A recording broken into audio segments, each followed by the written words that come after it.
Chapter 29. There has to be a fixed rate. Otherwise, everything will go through the roof. Shouted Roshni, a housewife from the B wing of Sapphires. The women, along with their in-laws and husbands, were attending an emergency society meeting to discuss the salaries of their maids and drivers. Apparently, a few households had been pirating other families' maids by offering double the money. She herself wanted a bigger salary, Shivangi, the one who manipulated the maid, said in a sarcastic tone.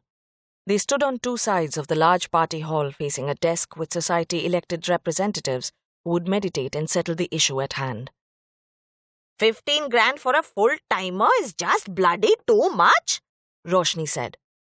Now, Roshni, spoke the chairman, Raj Deolekar. Let's not use bad words. We have elderly people amongst us. Bloody is a bad word, Roshni thought to herself and decided to stay quiet. She was dying to use real cuss words on this woman who took her maid away. The chairman asked Shivangi, "Why did you give her triple her salary?" Shivangi spoke softly. I hope you understand, Chairman. I have been looking after my two small children for 3 years now. I live in a nuclear family and I don't have in-laws to help. I needed someone desperately. She met me downstairs and offered to help with my children.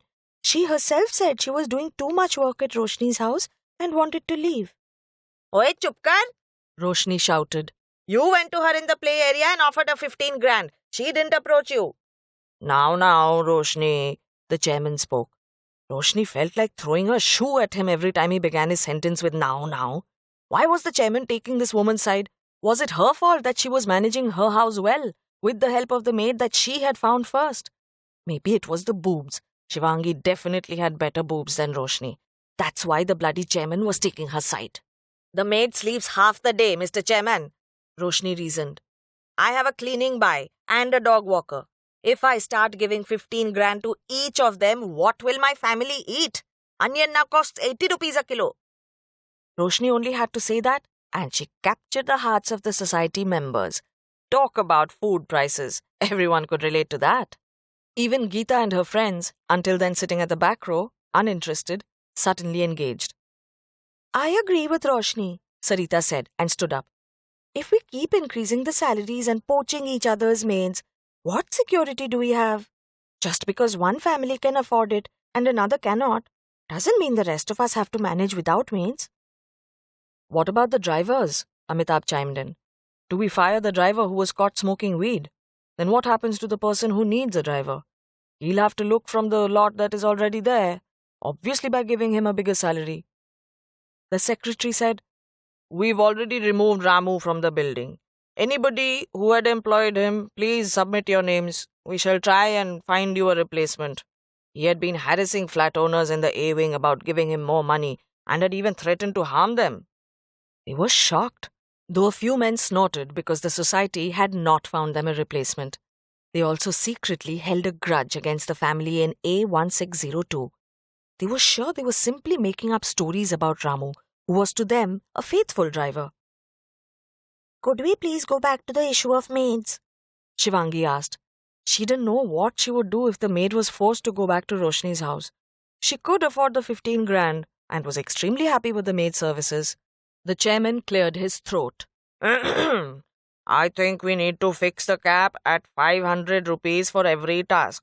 Jharu pocha is one, bartan is another, dusting, cleaning windows, fans, etc., all as 500. All in agreement raise their hands. Several hands went up. All in opposition raise their hands, said the secretary. Many members showed their vote. The meeting then turned into a market as the members haggled over 100 rupees here and there. All right then, said the chairman. Let's fix it at 350, okay? He didn't get any objections. Great. And the full-timers? Roshni asked. She was desperate to get her maid back. She had invested in that buy, she repeated to herself. Trained her, given her old clothes, given her days off when she was sick, and an entire month recently to go to her native village to visit her ailing mother. Full-timers have to be settled at individual salaries and work around the house, Raj said. The cap can be at 10 grand. It started a lot of twittering. Roshni and Shivangi, I would suggest that you both sit down with the maid and tell her that both households will offer just 10 grand. Then let her decide. Both thought it was a fair deal. On that note, the meeting was adjourned and everyone returned to the lawns for some samosas and chai. Most of the members then left to go their separate ways, while Geeta and her friends stayed back. I'm starting my catering service from next week, Geeta shrieked. Instead of a cook coming every day, you can order an entire package meal for 4 for lunch and dinner, and even breakfast. The dabba will come to your home with piping hot home-cooked meals. We're so impressed, Geeta, said Aarti. They wrapped her in a tight embrace. So what name have you decided on? Natasha asked. Geeta's Kitchen. Great, said Natasha. I'll send you a few logos. I have some ideas.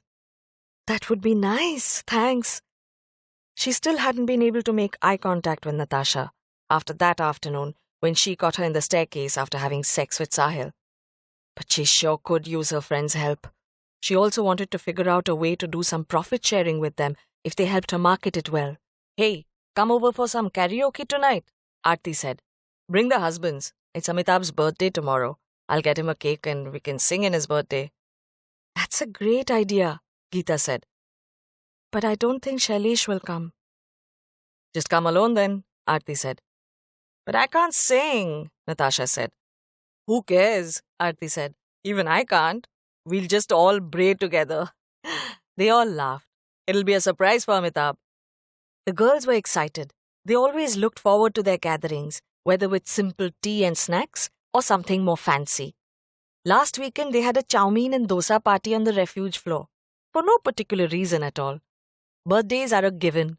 They celebrate each other's, apart from festivals like Holi and Diwali. That Saturday they had nothing, but called a local caterer for some fresh noodles and dosa, and they partied on the refuge floor. These women were bonded in their affection for each other. Friends became family, and family became stronger because of their friendship. Somehow, it didn't matter if all was not right with the world, as long as they had each other. And they felt special living in Sapphire Towers. The society had given them a sense of belonging. Their friendship was solid.